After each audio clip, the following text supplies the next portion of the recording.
Hay quienes dicen que las casas no guardan energía, que son solo ladrillos, cemento, madera vieja. Yo también creía eso, hasta que compré aquel rancho en Lagos de Moreno y descubrí que hay lugares donde el mal simplemente habita. Y cuando entras, no te deja salir entero. Llegué a Lagos de Moreno un miércoles de julio. Un pueblo pequeño, tranquilo, de esos donde todo el mundo se conoce y todavía se deja la puerta abierta. Venía de la Ciudad de México buscando sosiego, trabajo en el campo, un nuevo comienzo. Mis abuelos vivían ahí, algunos tíos también. Parecía el lugar perfecto. El rancho era demasiado barato. Debía haber sospechado desde ese momento.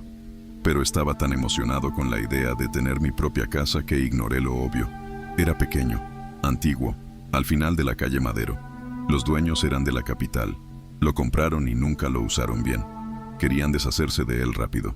Pensé que era mi suerte. El primer día, acomodé todo. Ropa en el ropero, ollas en la cocina, el tapete en la sala. Fui a la tienda de la avenida principal a comprar mandado. Fue ahí donde conocí a doña Socorro, una señora de unos 70 años, simpática, siempre sonriendo. Platicamos mucho. Le conté de mi vida, de la mudanza, del rancho que había comprado. Cuando le di la dirección, su sonrisa se borró. Se volteó despacio, me miró con una expresión que nunca le había visto. Preocupación, miedo. Me preguntó si estaba seguro. Le confirmé que sí. Suspiró profundo y empezó a hablar. Aquella casa tenía casi 90 años. Ahí vivió una mujer llamada Lupita del Río. La bruja del río, como le decían. Decían que formaba parte de algo oscuro, que gente de fuera aparecía de madrugada, con capuchas, túnicas negras rasgadas, que alguien había desaparecido cerca de esa casa años atrás, que al menos 8 inquilinos habían pasado por ahí, y todos salieron corriendo, algunos en pijama, dejando todo atrás. Doña Socorro habló bajito, como si tuviera miedo de que la escucharan. Dijo que hasta la fecha los vecinos oyen gritos de madrugada, que nadie se queda ahí. Yo me reí. Di una excusa educada y dije que no creía en esas cosas, que si había algo ahí, yo vería cómo arreglarlo. Debí haber escuchado. Esa noche trabajé pesado. Llegué a casa exhausto, solo pensando en cenar y dormir. Cuando abrí la puerta, una ráfaga de aire frío me pegó de lleno. Se me hizo raro. No era época de frío intenso todavía. Pensé que había dejado alguna ventana abierta, pero fui a revisar. Todo cerrado. Todo exactamente como lo había dejado. Lo ignoré. Me puse a cocinar. Prendí la tele vieja de la cocina para oír las noticias. De repente, la pantalla empezó a trabarse. Estática. La imagen se fue. Fui a mover la antena. Mientras la ajustaba, oí algo. Un shh. Claro, como si alguien estuviera a mi lado. La tele se apagó sola. Di 2 pasos hacia atrás, el corazón acelerado. Intenté creer que fue mi imaginación. Cansancio. Desconecté la tele y me puse a cenar. Después me fui a dormir. O lo intenté. No hallaba cómo acomodarme. Me daba vueltas, inquieto, sudando frío a pesar del aire helado. Mi mente se quedaba en blanco, pero yo estaba despierto, consciente de que no podía pensar bien. Entonces la televisión se prendió. Me senté en la cama de un salto. El sonido del noticiero retumbaba por la casa. Fui a la cocina. La tele estaba encendida, funcionando perfectamente, pero yo la había desconectado. Estaba absolutamente seguro. Cuando me acerqué, me di cuenta.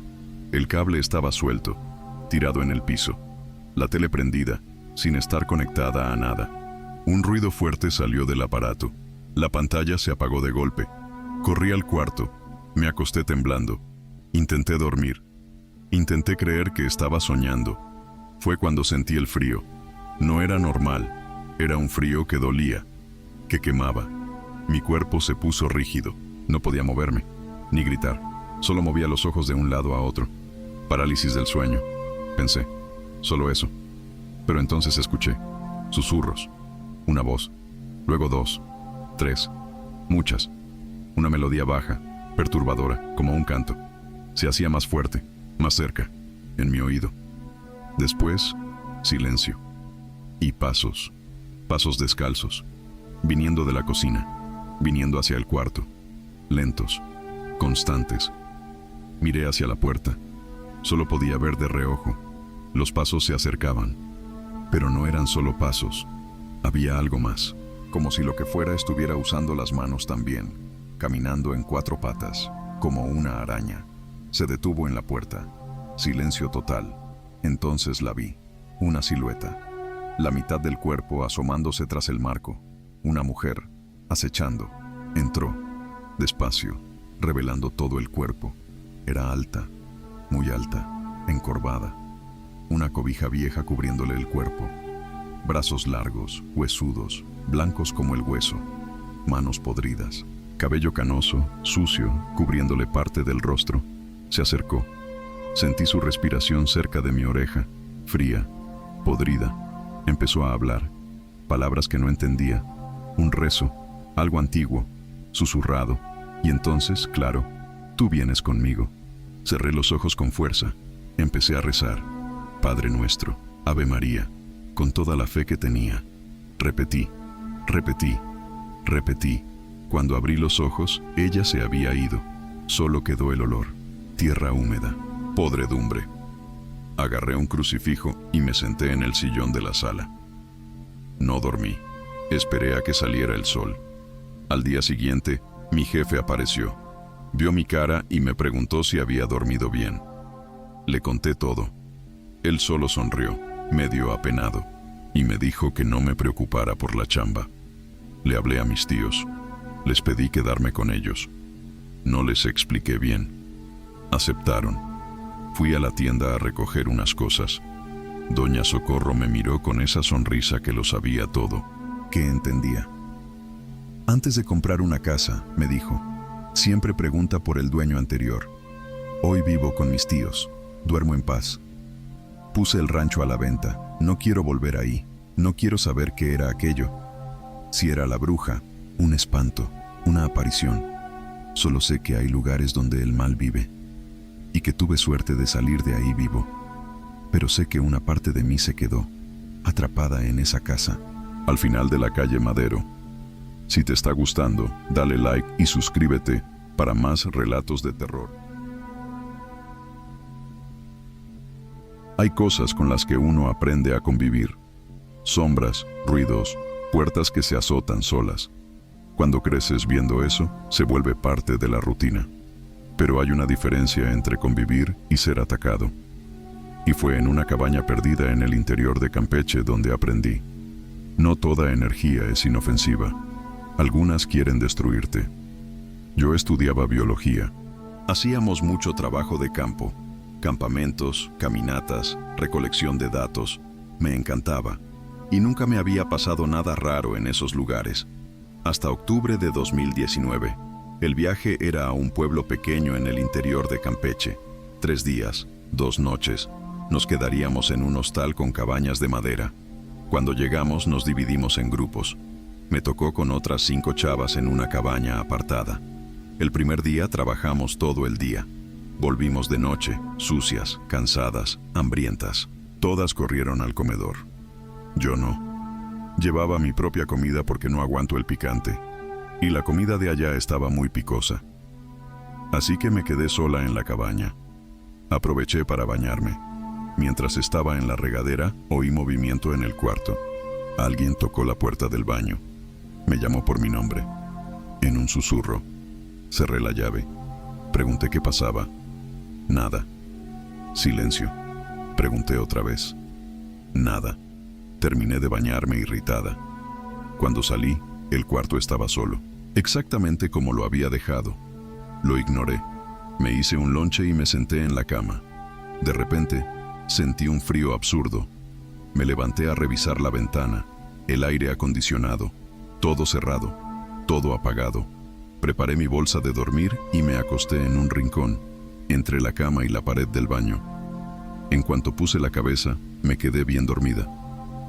Me desperté con una de las chavas moviéndome con el pie. Me dijo que mi cara estaba roja, que parecía que tenía calentura, que mi respiración estaba pesada. Me toqué la cara, estaba ardiendo. Me levanté de un brinco y corrí al baño.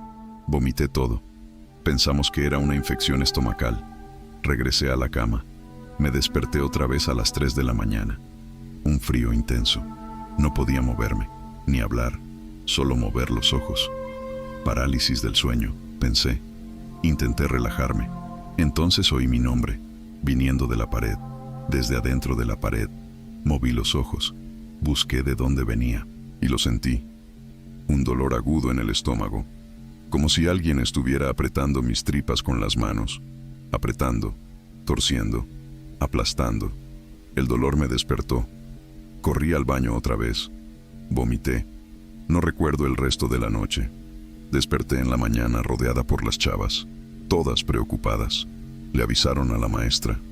Ella sugirió que me quedara en la casa de los dueños del hostal, donde estaría más cómoda. No quise. No quería dar molestias. Pasó el día. Cada vez que intentaba comer, vomitaba. Sentía el estómago apretado. Y oía risas, bajitas, en los rincones de la cabaña. Un compañero me trajo medicina para la garganta. Me sentía en trance. No dormía, pero tampoco estaba despierta. Hambre, dolor de cabeza y la certeza de que no estaba sola. La maestra insistió otra vez en que me fuera a la casa de los dueños. Me dio desconfianza. ¿Por qué tanta insistencia? Cuando todos salieron, intenté dormir. Y soñé. En el sueño, yo estaba acostada, con los ojos cerrados. Y una figura apareció a mi lado, toda negra, brazos y piernas demasiado largos. Uno de los brazos estirado sobre mi estómago. No tenía cara, pero yo sabía que me estaba mirando. Sentí el frío recorrer mi cuerpo entero. La figura cerró el puño y desperté con el dolor, el mismo dolor, en el estómago. Vomité de nuevo.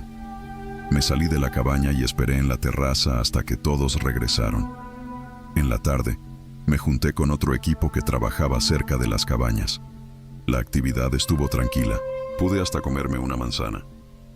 Cuando volvíamos, ya de noche, cruzamos una vereda en medio de un campo de siembra. Algunos compañeros se reían al final de la fila. Yo iba despacio. De repente, algo hizo un ruido en el zacate, fuerte, irritante. Todo el mundo se cayó. Empezaron a lanzarnos piedras, desde los lados de la vereda. En lo oscuro, corrimos. Alcanzamos al guía. Le contamos. Él solo dijo: es lo que pasa cuando no se respetan lugares así. Más tarde alguien preguntó si él ya había tenido una experiencia aterradora. Se detuvo, me miró y dijo: si supieran lo que hay en la cabaña donde ella está. Le pedí que me explicara. Suspiró profundo. Dijo que no quiso contarme cuando llegué, que esa cabaña tenía algo que solo atacaba a quien se quedaba solo, que se alimentaba de la energía de la persona. Él mismo se había enfermado ahí, años atrás. Lo mismo que yo, dolor de estómago, vómito. No podía comer. Una noche se despertó y vio algo en la entrada de la cabaña. No sabía si era persona o perro. Estaba parado, como humano, pero tenía forma de animal, ojos rojos, brillando. No pudo moverse. La cosa se quedó ahí, parada, mirando. Después de esa noche, empeoró. Tuvo fiebre. Lo llevaron al médico. Pero en cuanto salió de la cabaña, mejoró, demasiado rápido. Por eso la maestra te quería sacar de ahí, me dijo. Ella sabía. Pregunté por qué no hacían nada. Me explicó. Había gente que iba para allá precisamente por eso. Extranjeros, interesados en lo paranormal. Los dueños no querían deshacerse de ella. Esa noche no me quedé sola. Dormí en la cama, en medio de las chavas. Me quedé dormida oyéndolas platicar. Me desperté de madrugada, frío. Estaba en posición fetal. Cuando intenté estirarme, mi pie chocó con algo. Me senté despacio, con miedo. Era una de las chavas, acostada atravesada a nuestros pies. Adentro de su bolsa de dormir. Le pregunté por qué se había subido a la cama. Dijo que se levantó para ir al baño. Cuando volvió, el rincón donde ella dormía se veía más oscuro, como si hubiera una sombra grande. Alguien invisible, observando. No tuvo valor de acostarse ahí otra vez. Al día siguiente, nos fuimos. Conforme el camión se alejaba, sentí que el dolor en el estómago disminuía, como si un puño que apretaba mis entrañas se fuera soltando, poco a poco, hasta desaparecer. Entendí el mensaje. Me estaba alejando de lo que me hacía daño. Cuando llegué a casa, mi familia me hizo unas limpias. Una tía me dio una pulsera de hilo rojo. Dijo que estaba bendecida, que no me la podía quitar. Desde el día que me la puse, nunca más volví a tener una experiencia paranormal. No sé qué era aquello. No quiero saberlo. Solo sé que hay lugares donde algo habita. Algo que no quiere solo asustar, quiere destruir. Y si le das la oportunidad, te va a llevar con él. ¿Ya se te puso la piel chinita? Suscríbete y activa la campanita para no perderte ninguna historia. Tenía 11 años cuando vi a la muerte de verdad. No como una metáfora, no como un concepto abstracto que aprendemos en la escuela o que vemos en las películas. Yo la vi acercándose, la vi observándonos a través de la ventana de la casa de mis primos. Y lo peor de todo es que ella no estaba ahí por casualidad. Mis papás me despertaron a medianoche. Ni siquiera tenía idea de qué hora era. Solo sé que estaba dormido profundamente cuando sentí la mano de mi mamá sacudiendo mi hombro. Hablaba bajito, demasiado rápido, y tenía una expresión en el rostro que nunca le había visto antes. Mi papá ya traía las llaves del coche en la mano, viendo el reloj cada 3 segundos. «Ponte algo, rápido, tenemos que irnos». No me dieron explicación. Solo me empujaron al carro todavía medio dormido, en chanclas, con la primera playera que encontré. La calle estaba vacía, demasiado silenciosa para ser normal. Ese tipo de silencio que parece pesar en el aire, como si la ciudad entera estuviera conteniendo la respiración. Llegamos a la casa de mis primos 15 minutos después. Ellos ya estaban despiertos también, sentados en la sala con la misma cara de confusión que yo debía tener. Íbamos a la misma escuela, nos habíamos visto esa tarde. Todo estaba normal. Y ahora, en medio de la madrugada, nuestros papás nos dejaban ahí sin dar ninguna explicación. Mi mamá se agachó frente a mí, me agarró la cara con las 2 manos y me habló viendo directo a los ojos. «Quédate aquí con tus primos. Ya volvemos. No le abras la puerta a nadie, ¿me oíste? A nadie». Nunca me había hablado así. Había miedo en su voz. Miedo de verdad. Salieron todos juntos, mis papás y mis tíos, y cerraron la puerta con llave por fuera. Dijeron que tenían que resolver algo urgente, recoger algo importante, pero no explicaron qué. Solo repitieron que volverían pronto. Nos quedamos los 3 ahí. Yo y mis 2 primos. Sebastián tenía 12 años, Diego tenía 13. Éramos cercanos, pasábamos fines de semana juntos, jugábamos fut, peleábamos por tonterías. Pero esa noche apenas podíamos vernos a la cara. Prendimos la tele solo para tener algo de ruido en el ambiente. Nadie prestaba atención a lo que pasaba. Solo nos quedamos ahí, sentados, viendo la pantalla sin ver nada, sintiendo ese peso extraño en el pecho. Algo estaba mal, muy mal. No era solo la situación rara de que me hubieran sacado de la cama a medianoche. Era otra cosa, una sensación física, como si el aire se hubiera vuelto más denso. Sentía un nudo en la garganta, un hormigueo en la nuca, como si alguien me estuviera observando todo el tiempo. Mi cuerpo temblaba sin parar. Cruzaba los brazos, me frotaba las manos, pero nada me calentaba. Diego me preguntó si tenía frío. Le dije que sí, pero no era bien eso. Era miedo, miedo de algo que no podía nombrar. Sebastián se levantó a traer una cobija y fue cuando lo escuchamos. Toc, toc, toc. Golpes en la puerta, lentos, pesados, espaciados. No eran golpes normales.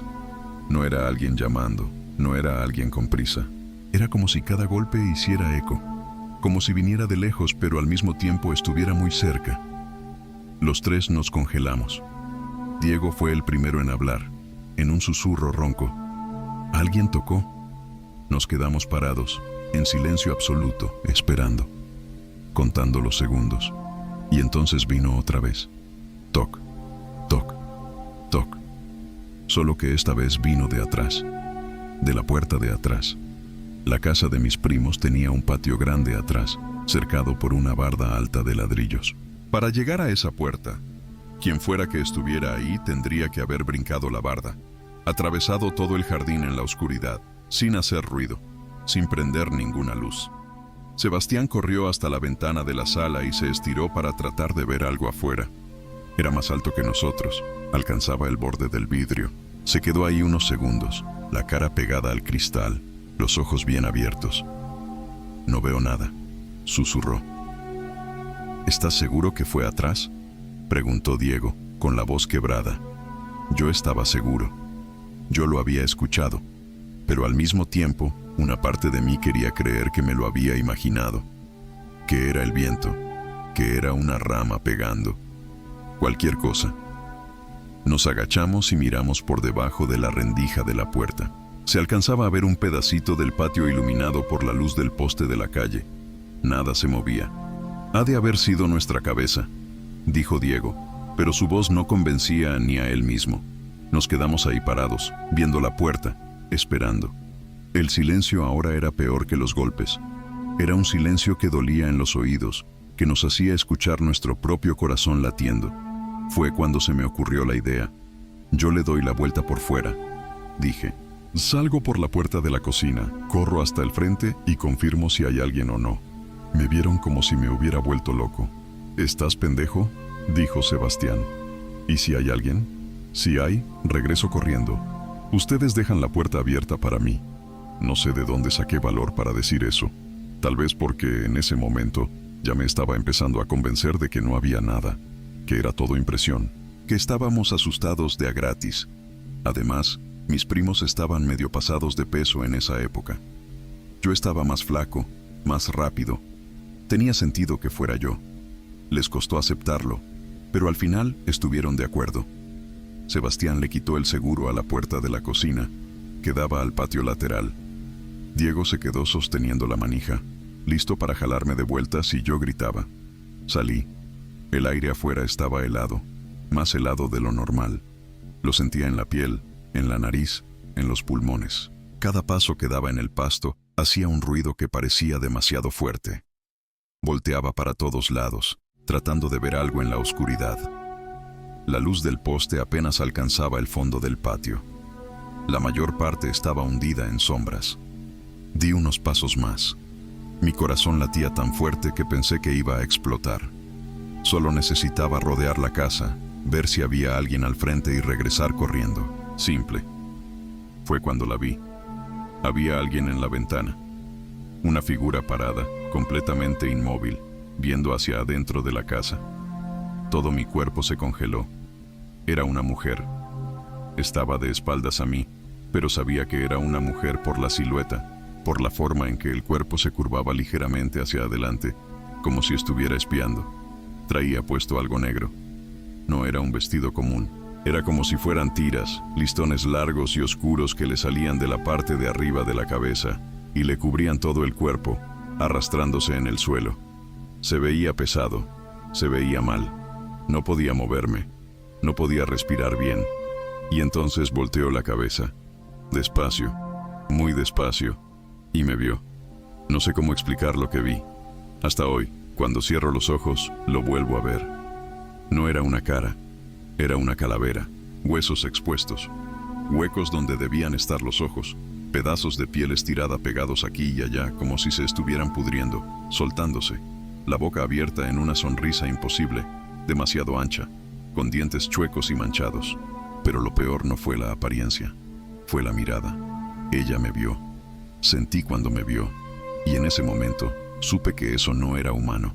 Grité con todo lo que tenía, un grito agudo, desesperado, que rasgó toda la noche. Sentí manos jalándome hacia atrás, arrastrándome. Sebastián me había agarrado y me había aventado para adentro de la cocina. Diego cerró la puerta de un golpe tan fuerte que toda la casa tembló. Los tres caímos al piso, tropezándonos unos con otros, y empezamos a llorar. No era llanto de niño lastimado, era terror puro. ¿Qué pasó? ¿Qué viste?, Diego me gritaba, sacudiéndome el brazo. No podía hablar, solo temblaba, solo sollozaba. Habla, ¿qué viste? Una señora, logré decir entre los sollozos. Una señora viendo para adentro de la casa. ¿Cómo que una señora? ¿Qué señora? No sabía cómo explicar. No sabía cómo decir que eso no era una persona, que era otra cosa. Sebastián corrió al teléfono. Le marcó a una vecina que vivía 2 casas más abajo. Una señora como de 50 años que siempre ayudaba a la familia. Lo escuchaba hablando, casi gritando en el teléfono. «Hay una bruja aquí. Una bruja queriendo entrar. Vengan rápido, por favor». Bruja. Le dijo bruja porque no tenía otra palabra. Porque su mente, la mente de un niño de 12 años, trató de meter eso en algo que tuviera sentido. Algo que existiera en los cuentos, en las historias. Pero yo sabía que no era eso. Yo lo había sentido. Cuando me vio, sentí algo mucho peor que miedo. Sentí vacío. Sentí frío. Sentí como si algo me hubieran arrancado de adentro. Minutos después llegó la vecina. Vino con otra señora, las dos con linternas. Entraron al patio, vieron alrededor, checaron las ventanas, el portón, la barda. Nada. No había nadie. «Han de habérselo imaginado», dijo la vecina, pero su tono era más para tranquilizarnos que para afirmar algo. Estaba oscuro, estaban nerviosos, la mente juega chueco. Salimos de la casa corriendo y nos quedamos esperando en la calle, sentados en la banqueta, abrazados, temblando. No les conté lo que realmente vi, no le conté a nadie. ¿Cómo iba a explicar? Mi mamá llegó casi 3 horas después. Su cara estaba destrozada, los ojos hinchados, rojos, el maquillaje corrido. Apenas podía hablar. Se arrodilló frente a mí, me abrazó fuerte, tan fuerte que dolió, y me susurró al oído: «Tus abuelitos murieron. El mundo se derrumbó. No fue accidente, no fue enfermedad. No fue nada que pudiéramos haber previsto o evitado, o al menos eso decían». Habían cerrado la casa por dentro, cerrado todas las ventanas y abierto el gas. Juntos, los dos. Decidieron irse juntos. Nadie entendió.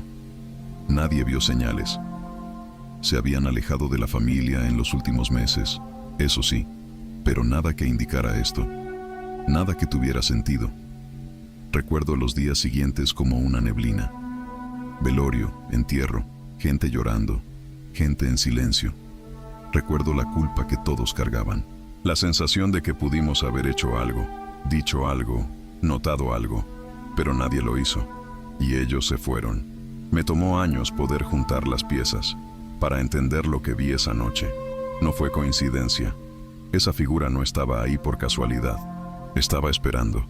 Estaba cerca. Y cuando me vio, cuando esos huecos vacíos me vieron fijamente, sentí lo que mis abuelitos debieron haber sentido en esas últimas horas. Sentía la muerte, no como un concepto, no como una idea, como una presencia real. Y lo más raro, lo más perturbador, es que en medio de todo ese terror, cuando volteó y me vio, hubo un segundo, solo un segundo, en que sentí una calma extraña, un silencio profundo, como si algo dentro de mí hubiera reconocido eso, como si, por un instante, hubiera entendido. Hoy tengo 28 años. Construí una vida. Tengo trabajo, amigos, relaciones. Pero hay noches en que despierto sudando frío, con la sensación de que hay alguien viendo para adentro por la ventana. Hay noches en que cierro los ojos y veo esa calavera viéndome fijamente. Y sé, en el fondo, que un día va a volver, no para asustarme, para buscarme. Porque yo la vi. Yo le vi a los ojos. Y quien ve a la muerte de verdad nunca olvida. Nunca es olvidado. Si llegaste hasta aquí, es porque te gustan las historias que te hacen voltear a ver si hay alguien detrás de ti. Apóyanos con un like y únete a esta comunidad suscribiéndote. Nos vemos en el próximo video.